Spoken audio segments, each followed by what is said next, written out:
Los asombrosos secretos de la bomba atómica. Historias poco conocidas que cambiaron el mundo.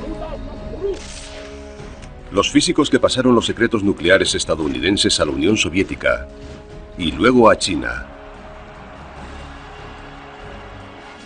El israelí que reveló al mundo los secretos nucleares de su país. Lo cerca que estuvo la crisis de los misiles de Cuba de una guerra total. Y cómo un aliado fundamental de Norteamérica en la guerra contra el terrorismo vendió tecnología nuclear a Irán.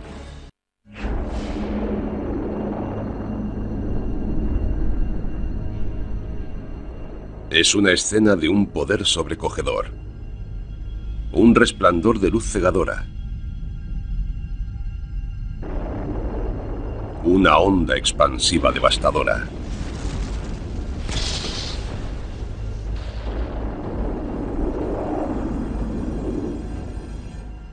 Y una nube en forma de champiñón, hermosa y aterradora a la vez.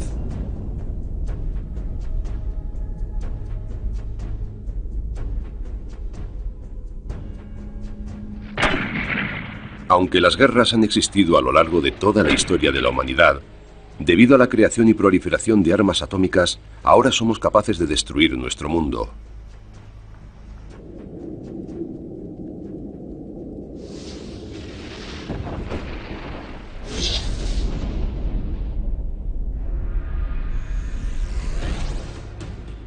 En la actualidad, 9 países poseen este poder aterrador. Los miembros originales del Club Nuclear, Estados Unidos, Rusia, China, Gran Bretaña y Francia, más la India, Pakistán, Israel y ahora Corea del Norte.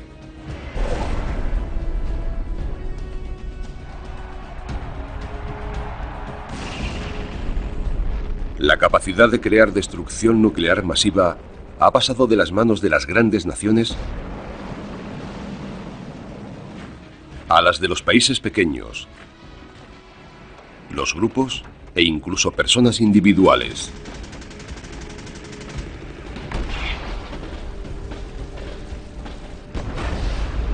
En la actualidad, construir un artefacto nuclear no es tan difícil como algunos imaginan. Actualmente, con 15 kilos de uranio enriquecido, cualquier ingeniero con un poco de ingenio puede construir una sencilla pero potente bomba sucia. El material para hacer la bomba se comercializa. Y la información para crearla está disponible en numerosas páginas web. Sería portátil, poco mayor que una pelota de béisbol. Esta arma se podría colocar en una furgoneta o en una embarcación y podría hacer desaparecer a cualquier ciudad grande del mundo.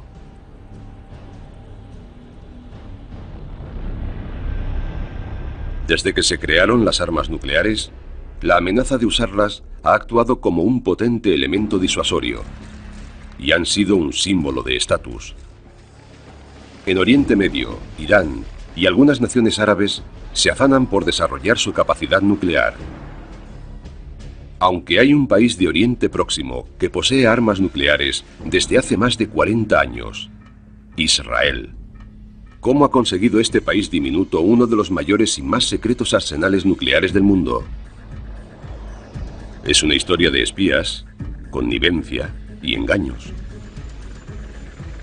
Un ejemplo más de la forma característica en que las armas nucleares se han extendido por el planeta. El programa nuclear israelí comenzó de la mano del programa francés en la década de los 50, cuando Israel y Francia decidieron que no podían confiar en el paraguas nuclear estadounidense. En 1957, con la ayuda encubierta de Francia, los israelíes comenzaron a trabajar en un complejo ultrasecreto en Dimona, en el interior del desierto de Negev. Los israelíes debían proporcionar la tecnología y los científicos, mientras que Francia se ocuparía de la parte industrial. Pero cuando los vuelos de los U-2 revelaron la construcción de Dimona, Norteamérica comenzó a sospechar.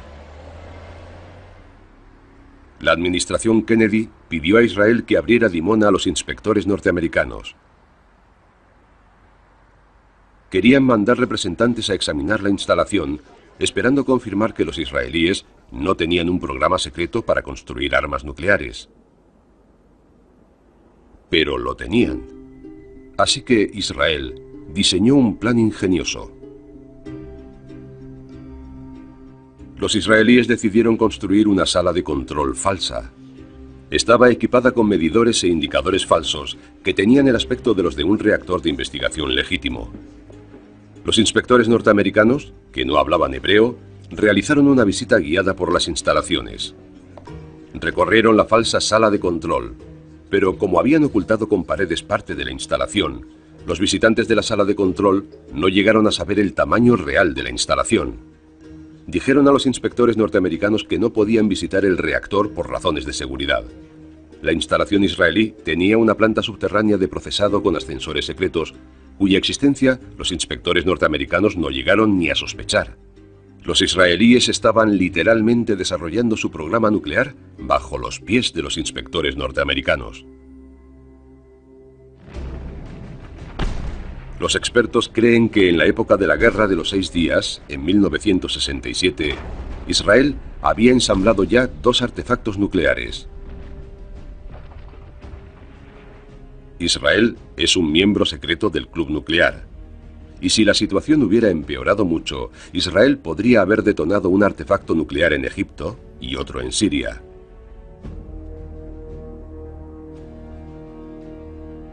Israel nunca ha admitido poseer armas nucleares, ni ha firmado el Tratado de No Proliferación de Armas Nucleares, alegando sus necesidades especiales de seguridad. Aunque Israel tiene un arsenal nuclear, opina que no puede permitir que los países árabes lo tengan.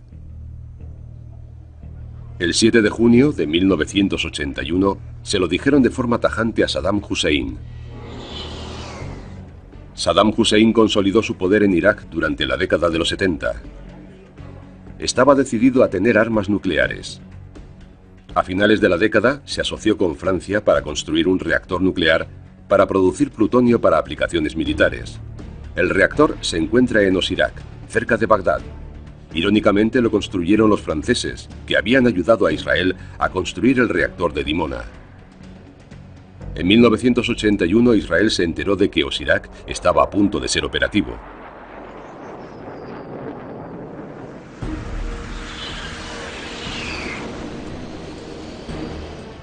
En una incursión temeraria, los aviones de combate israelíes cruzaron el espacio aéreo de Jordania y Arabia Saudí sin recibir resistencia. Volando a pocos metros de altitud sobre el desierto, para evitar ser detectados por los radares, llegaron al reactor y lanzaron andanadas de bombas de 900 kilos. Las bombas israelíes acabaron para siempre con Osirak. El ataque se produjo antes de que la instalación se pusiera en marcha para evitar la lluvia radiactiva.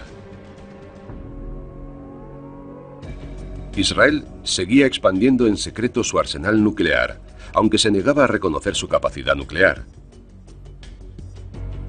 Pero a causa de una historia poco conocida y digna del mejor guión de Hollywood, en 1986 a Israel se le cayó la careta. Mordecai Vanunu era un ingeniero de nivel medio que trabajaba en la instalación de Dimona.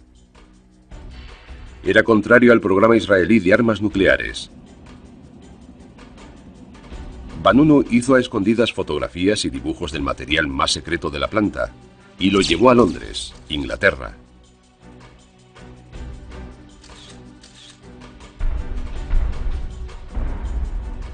Vanunu intentó vender su historia al Sunday Times. Estaban impresionados, pero antes de publicarlo tenían que verificar los datos. Mientras esperaba el visto bueno del periódico, Vanunu se dedicó a recorrer Londres. Pero Vanunu no estaba solo. Los agentes israelíes lo habían seguido. Entabló una conversación con una mujer atractiva.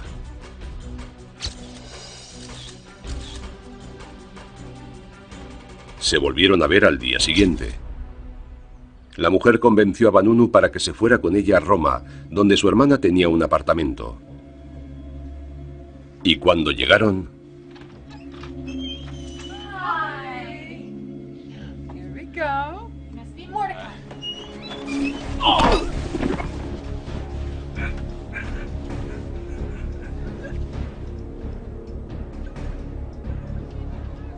Una semana más tarde, Vanunu estaba en Israel, en el cuartel general del Mossad, acusado de traición. En Londres, sus revelaciones no tardaron en aparecer en primera página. Lo que publicó el Sunday Times fue un golpe político devastador para los israelíes, porque les dejaba en evidencia. Además de tener bombas A, por las fotos quedaba claro que estaban trabajando en bombas termonucleares, en bombas de neutrones, en todo tipo de cosas. En diciembre de 1986, Vanunu fue juzgado por traición. Fue condenado a 18 años de prisión, 12 de ellos en régimen de aislamiento. En la actualidad, un enfrentamiento entre Israel y sus vecinos podría provocar un holocausto nuclear.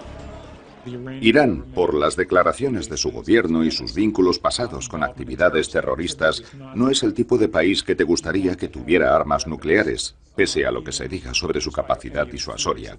Es sin duda motivo de gran preocupación. En otro lugar, los talibán tienen la vista puesta en el frágil arsenal nuclear de Pakistán. Pakistán tiene más de 1 tonelada de material explosivo nuclear, principalmente uranio altamente enriquecido, o uranio para uso militar. Y tiene plutonio. Tiene armas nucleares e instalaciones para fabricarlas. En Extremo Oriente, Corea del Norte prueba armas nucleares. Corea del Norte es en la actualidad una potencia nuclear. Eso hace que sea mucho más peligrosa y más difícil negociar con ella. Hace que sea más improbable que esté dispuesta a aceptar las condiciones que al resto del mundo le parecen adecuadas. Puede que el mundo esté más cerca que nunca de un ataque nuclear. ¿Cómo hemos llegado hasta aquí? ¿Cómo se han extendido por el mundo estas armas aterradoras? El camino hacia el Armagedón comenzó en vísperas de la Segunda Guerra Mundial, cuando la Alemania nazi y Estados Unidos competían por desarrollar la primera bomba, y el destino de la humanidad estaba en la balanza. En 1933, el físico húngaro Leo Szilard previó una reacción nuclear en cadena que se podía utilizar para producir energía o para crear bombas atómicas.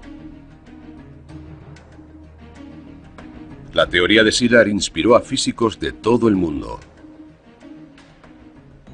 En 1938, 2 químicos alemanes bombardearon una solución de uranio con neutrones para comprobar si había cambios químicos.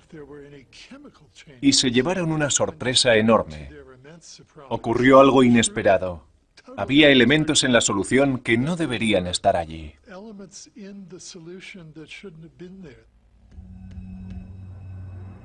Los neutrones habían escindido el uranio, dando como resultado una liberación de energía masiva y desconocida hasta entonces.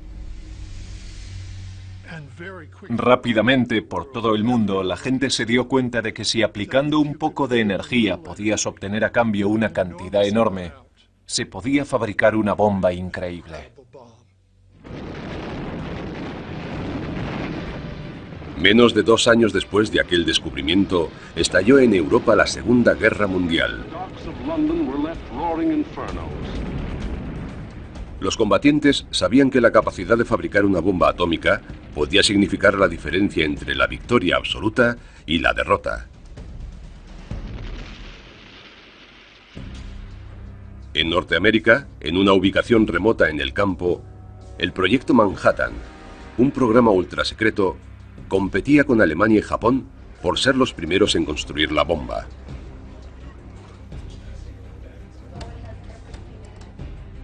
Algunos de los físicos más brillantes del mundo, muchos de ellos refugiados, trabajan en este laboratorio militar de Los Álamos, Nuevo México. Durante la guerra, los científicos de Los Álamos no sabían lo que pasaba en Berlín. Sospechaban que estaban haciendo progresos enormes, porque habían sido los iniciadores. Su preocupación estaba justificada. Los aliados sabían que los esfuerzos de Alemania eran grandes y que podían dar resultados pronto, pero los alemanes necesitaban agua pesada, almacenada en la planta de Norsk, en la Noruega ocupada.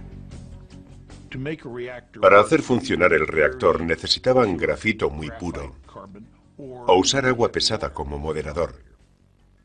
La planta de agua pesada de Norsk tuvo una importancia enorme en el desarrollo de la guerra y también en la seguridad de la civilización occidental. En una osada acción de comando, los aliados destruyeron la planta.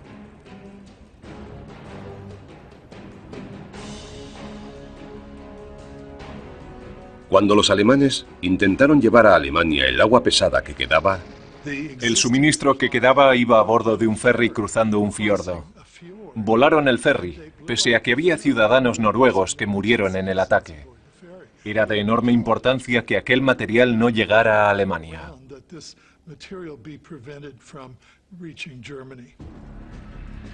Pero los alemanes no eran los únicos enemigos que buscaban dominar el mundo. En la década de 1940 los japoneses también participaban en la carrera por construir la bomba atómica. El profesor Yoshio Nishima, un ex socio de Albert Einstein, estaba al frente de los esfuerzos japoneses. El 9 de marzo de 1945, Estados Unidos envió 300 B-29 a Tokio. En lo que se denominó el ataque aéreo más destructivo de la historia, el napalm prendió fuego a 41 kilómetros cuadrados de Tokio. Más de 88.000 japoneses murieron en una sola noche. Tras el ataque, había un propósito oculto. El bombardeo destruyó también la planta nuclear japonesa, justo cuando el separador térmico estaba a punto de ser conectado.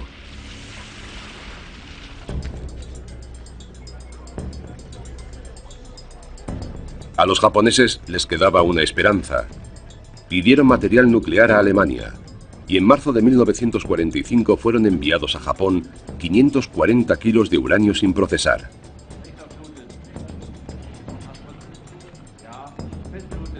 Pero en el trayecto informaron al submarino de que Alemania se había rendido. Salió a la superficie y las fuerzas norteamericanas se hicieron cargo de él. Se ocultó el hecho de que transportaba media tonelada de óxido de uranio.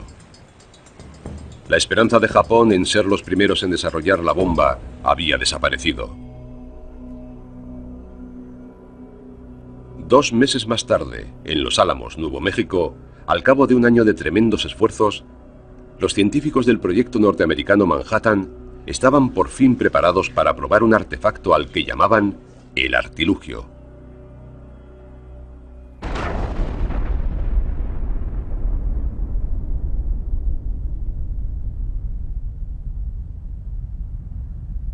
Años más tarde, el director del proyecto, J. Robert Oppenheimer, reflexionó sobre aquel aciago día.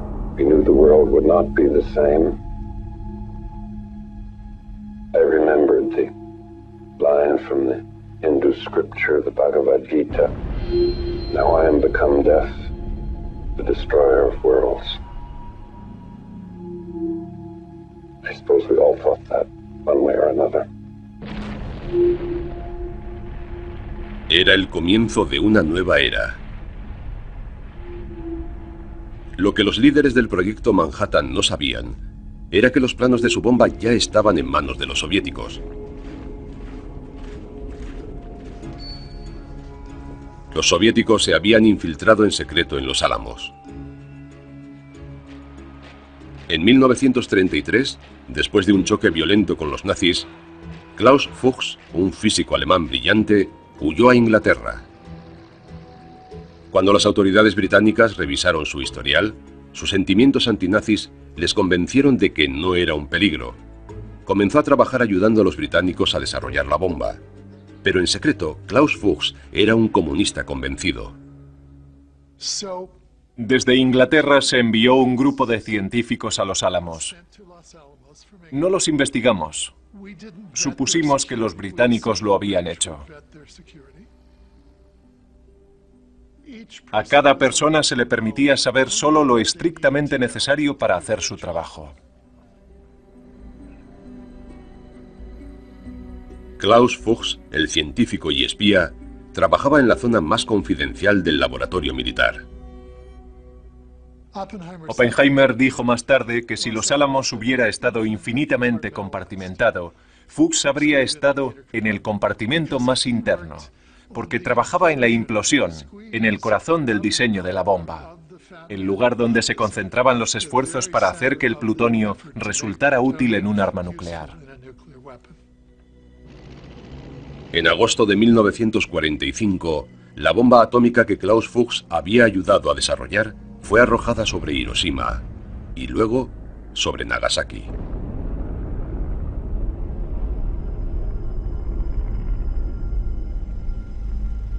Murieron más de 200.000 personas.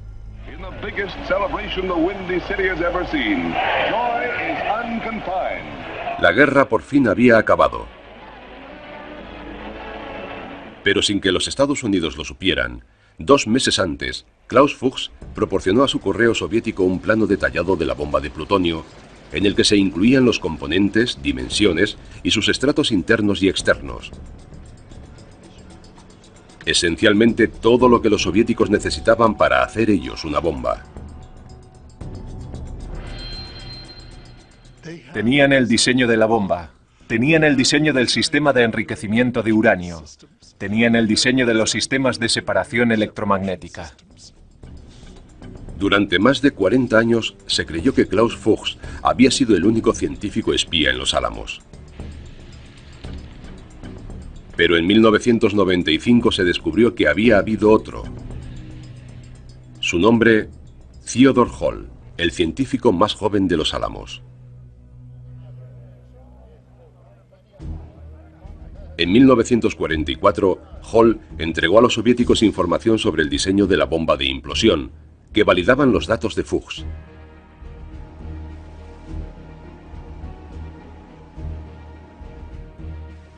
Su contacto eran los comunistas norteamericanos Morris y Lona Cohen. Morris y Lona Cohen trabajaban como correos. Recogían información de espías en varios lugares y la transmitían a la embajada rusa en Nueva York.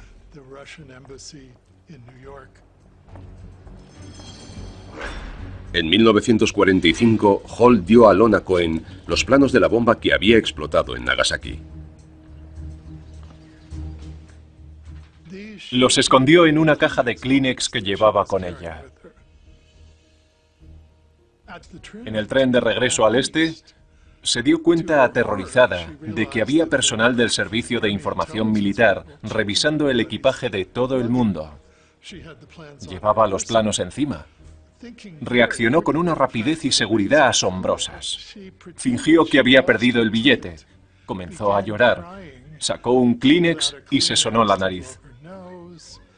Cuando se acercó el agente, le ofreció la caja de Kleenex, lo que por supuesto le hizo pensar que no había nada en ella. Después de que rebuscara y encontrara el billete, el agente le devolvió la caja.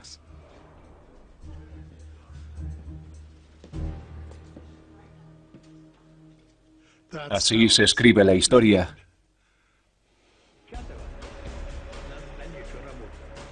Con el material proporcionado por Fuchs, Hall y otros espías, los soviéticos pudieron detonar su propia bomba atómica.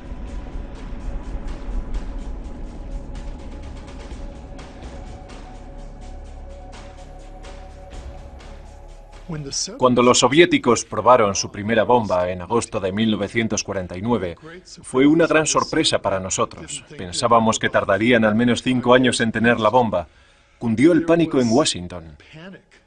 Se tenía la sensación de que se había inclinado la balanza. Fue el comienzo de la carrera armamentista global. Todo país grande sería en lo sucesivo miembro de un club exclusivo o un aspirante frustrado. El bazar de las armas nucleares había abierto.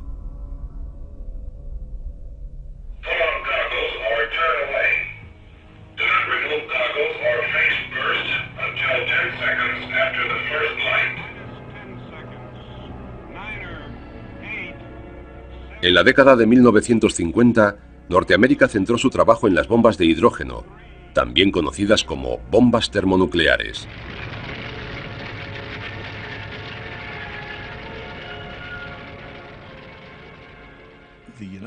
Los Estados Unidos habían comenzado a detonar con gran éxito bombas termonucleares enormes en el Pacífico. Aquellas armas tremendas de destrucción masiva eran unas 1000 veces más potentes que la bomba atómica arrojada sobre Japón. En 1954, en la prueba Bravo, en el atolón de Bikini, Norteamérica hizo explotar el artefacto termonuclear más potente que se había detonado hasta entonces. Los soviéticos todavía no comprendían esa tecnología, pero lo iban a hacer. Además de Klaus Fuchs y Ted Hall, los soviéticos tenían otro agente muy importante infiltrado en los Álamos. Su nombre clave era Perseo. Después de la guerra, Perseo dejó de espiar para los soviéticos. Pero en la década de 1950 lo volvieron a necesitar. Perseo era un misterio. A finales de los años 40 había dejado de operar. Trabajaba en Los Álamos e hizo contribuciones importantes al mundo de la física. Supongo que se mantuvo al margen del espionaje hasta que los soviéticos le dieron un toque en el hombro en 1954. Thomas Reed cree que Perseo proporcionó a los soviéticos la información clave que necesitaban para fabricar una bomba termonuclear.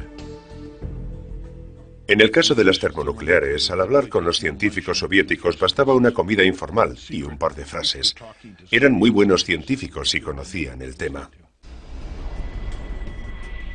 En 1955, una vez conseguida la información secreta que necesitaban, los soviéticos volvieron a sorprender a los norteamericanos al detonar una bomba termonuclear de 2 fases en su campo de pruebas de Kazajistán. La carrera armamentista entre Norteamérica y Rusia estaba a punto de pisar el acelerador a fondo. Pero no eran los únicos que trabajaban con ahínco para desarrollar armas termonucleares. China también participaba en secreto en la carrera. Then came war from the north, unprovoked and without warning.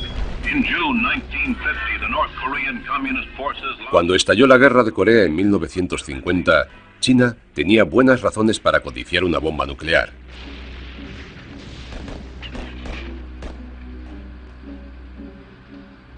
Cuando Mao Zedong envió tropas chinas a Corea, primero el presidente Truman y luego el presidente Eisenhower amenazaron a China con armas nucleares. Mao decidió fabricar armas nucleares en el 55. El primer paso fue dedicar años a reunir estudiantes licenciados, a enviar estudiantes chinos al extranjero, a enviar científicos chinos a las universidades estadounidenses y a hacerlos regresar luego a casa. Estaba construyendo una base sólida. Parte de esa base la había puesto previamente una físico norteamericana llamada Joan Hinton. Joan Hinton trabajaba en Los Álamos. Formaba parte integral del equipo de diseño nuclear. Estuvo en el Trinity Test. El Trinity Test preocupó y horrorizó a Hinton. Era comunista y creía que Occidente no debía tener el monopolio de esta nueva tecnología.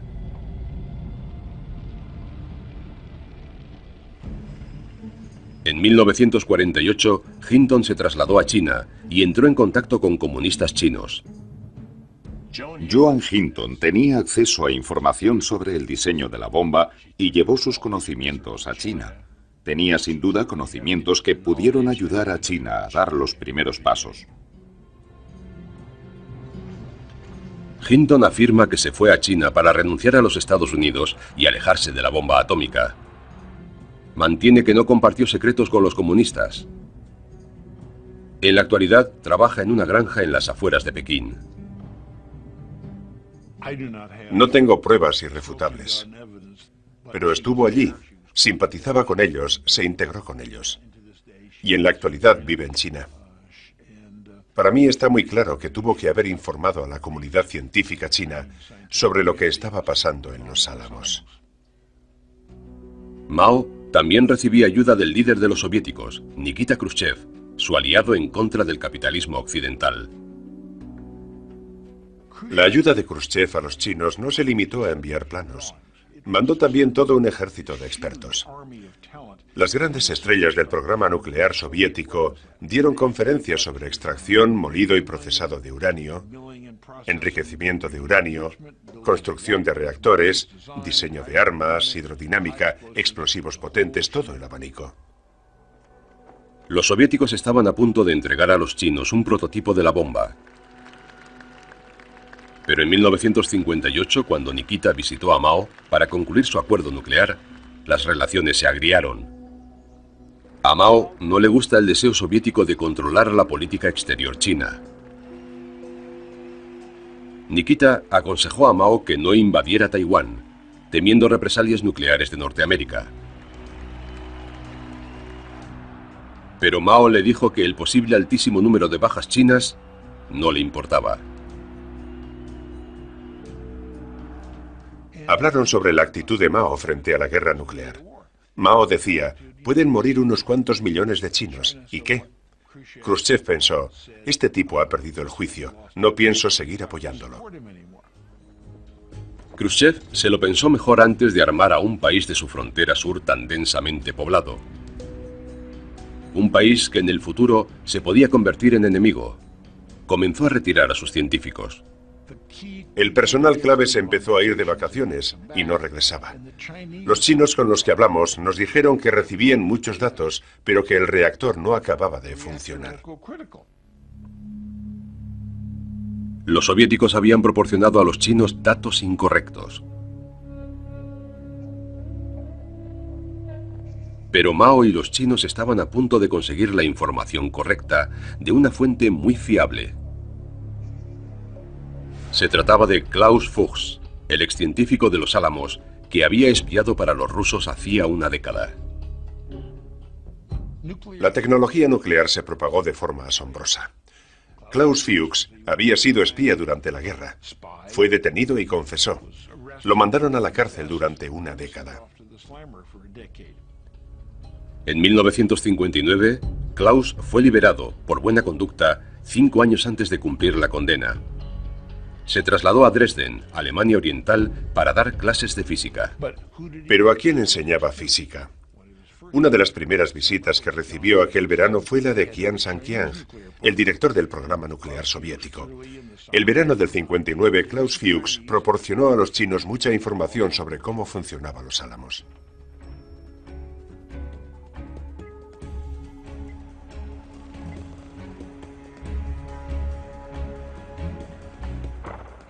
En 1964, después de conseguir los avances pertinentes, China hizo detonar su primer artefacto nuclear.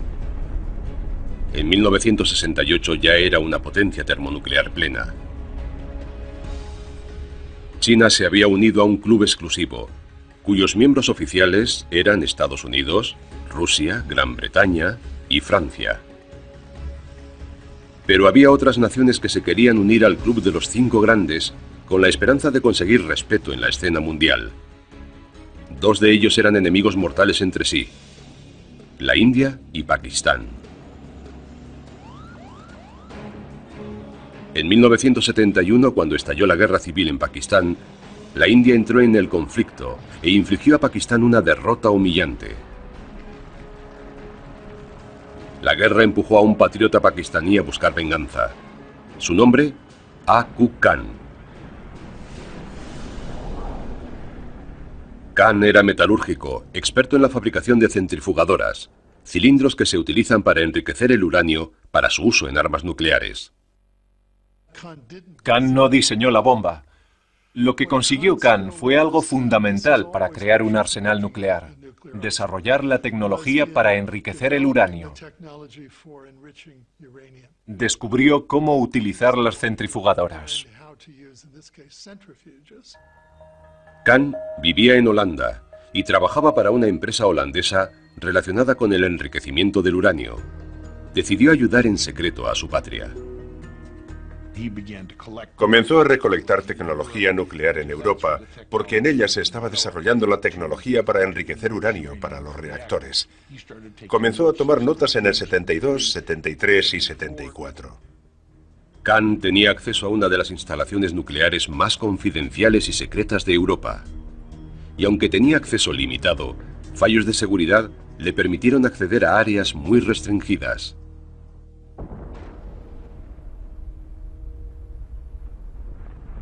En mayo de 1974, Pakistán y el mundo se quedaban asombrados cuando la India hace detonar Buda Sonriente, su primera bomba nuclear. La India envió un mensaje amenazador a su vecino, haciendo explotar la bomba cerca de la frontera con Pakistán.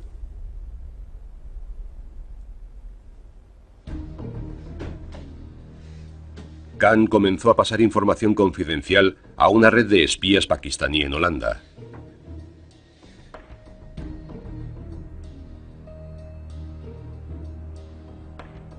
En otoño de 1974, Khan pasó 16 días en una planta nuclear ultrasecreta.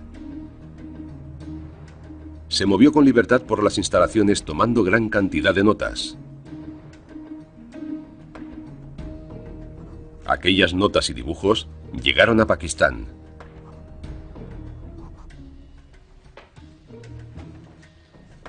Por aquella época los holandeses habían empezado a sospechar de Khan. Pero cuando le fueron a detener, la CIA se lo impidió. Querían seguir sus actividades y a sus socios. En diciembre de 1975, Khan voló a Pakistán, llevando en su equipaje copias de planos secretos de centrifugadoras e información de contacto de más de 100 suministradores de componentes de armas nucleares. A lo largo de la década siguiente, Pakistán trabajó para desarrollar una bomba nuclear detrás de los muros de su instalación secreta en Quetta. Pero Pakistán no iba a estar solo. Iba a tener la ayuda de un amigo extranjero, China. El líder chino Deng Xiaoping estaba plenamente decidido a ayudar a Pakistán en la lucha contra su enemigo común, la India.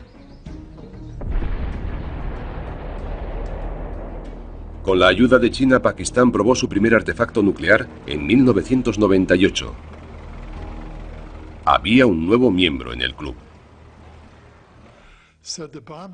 La bomba era una bomba diseñada en China. La primera prueba de una bomba pakistaní se realizó en China.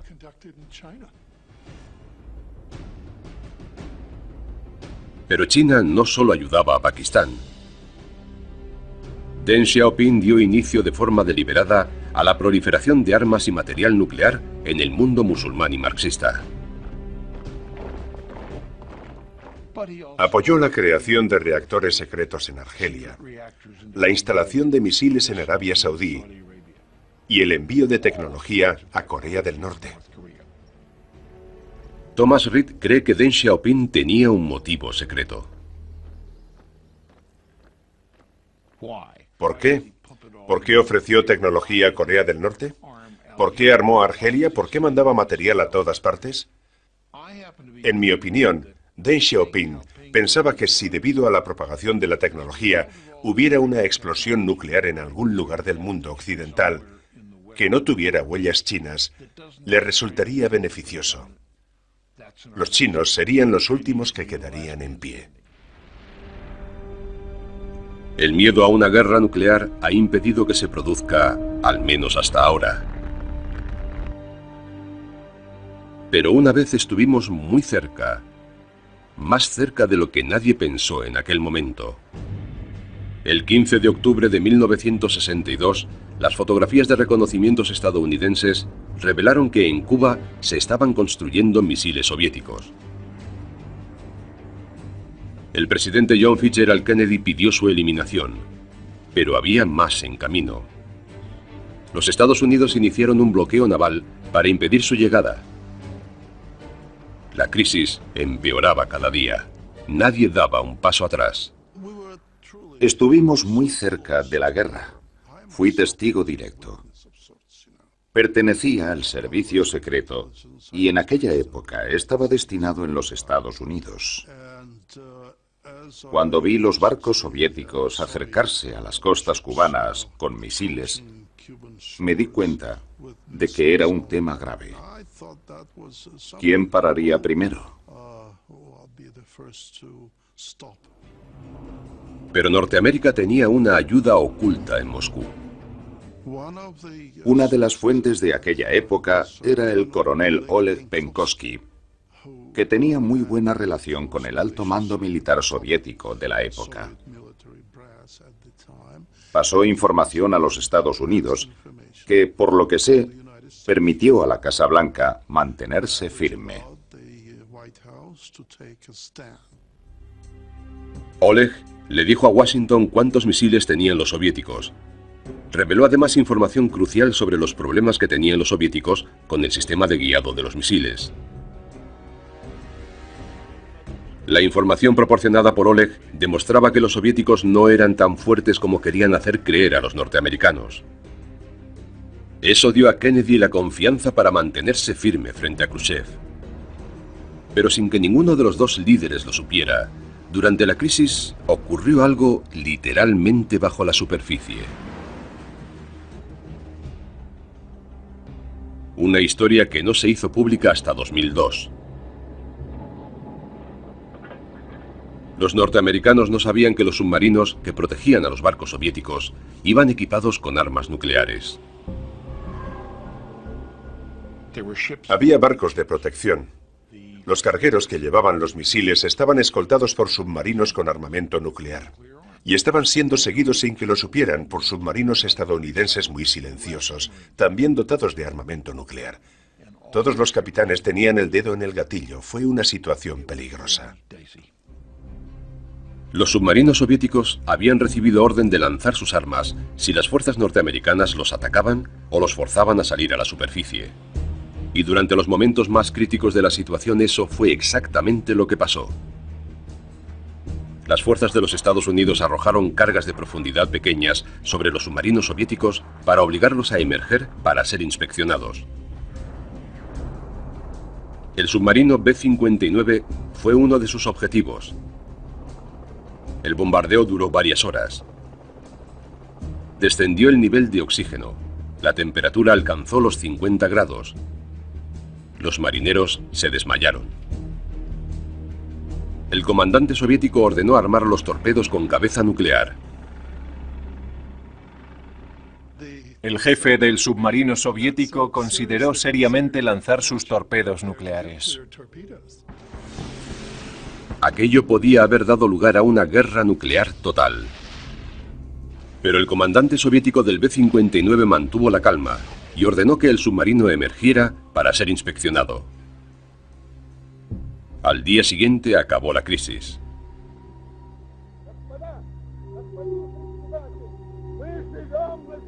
Durante las 2 décadas siguientes, la aceleración de la carrera armamentista entre Estados Unidos y la Unión Soviética iba a alcanzar un ritmo desenfrenado. La carga de financiar el arsenal nuclear fue una de las razones de la caída de la Unión Soviética.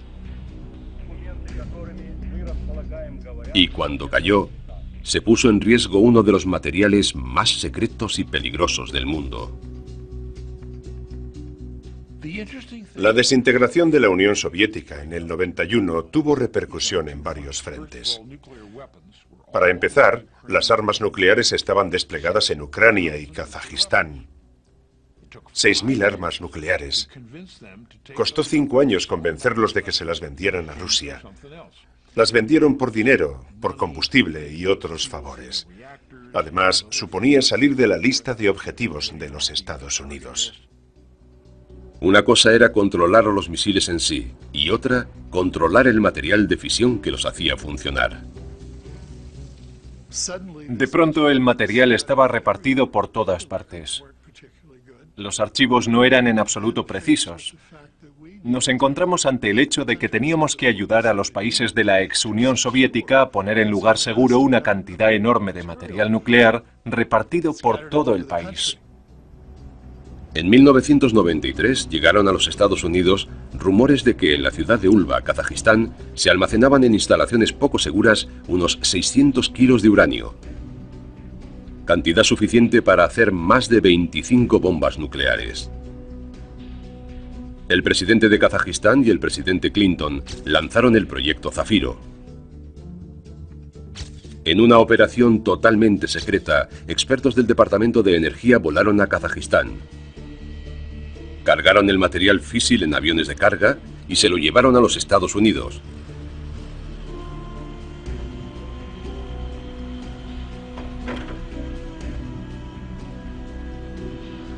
Pero se cree que no todo el uranio llegó a los Estados Unidos. La operación se hizo pública 2 años después, y el Washington Times publicó que en el cargamento faltaban 54 kilos. Produjeron toneladas y sabían dónde estaba el 99,9%, lo cual está bien, pero el 0,1% de varias toneladas sigue siendo suficiente para hacer decenas de bombas nucleares. Y a finales de la década de 1990, eso resultaba un problema serio, porque el uranio, el material y la tecnología para armas nucleares era un bien muy preciado en el mercado negro mundial. El padre de la bomba islámica de Pakistán, Aku Khan, dirigía el espectáculo.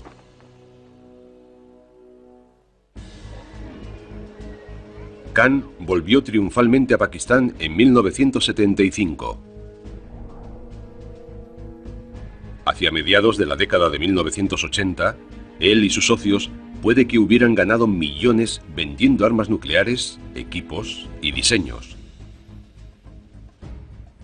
Se puede decir que abrió el supermercado nuclear, desde el que proporcionaba todo tipo de tecnología nuclear a países que los Estados Unidos preferirían que no la tuvieran, especialmente Libia, Irán y Corea del Norte. La red de Khan incluía a científicos, ingenieros y funcionarios dispuestos a vender los secretos de sus países al mejor postor.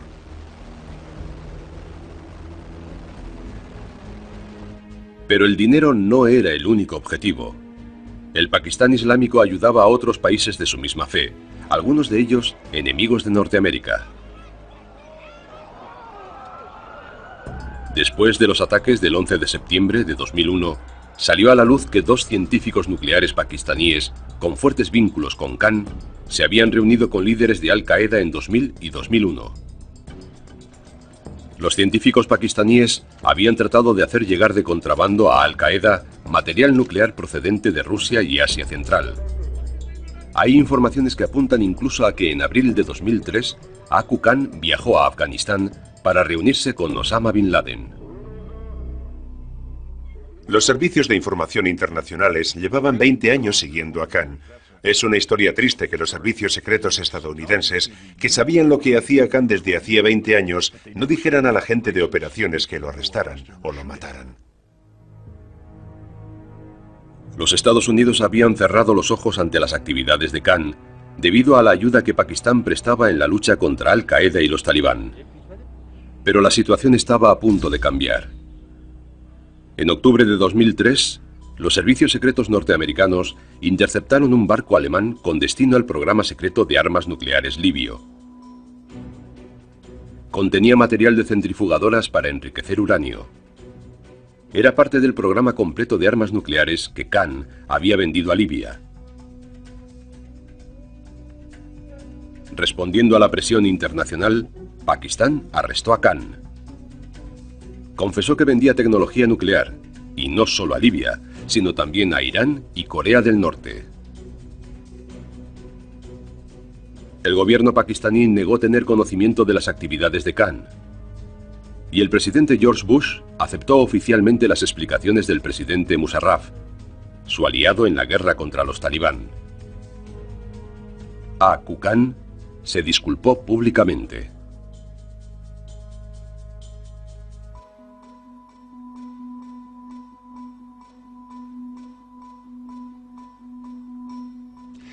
El arresto y confesión de Khan fue una representación teatral.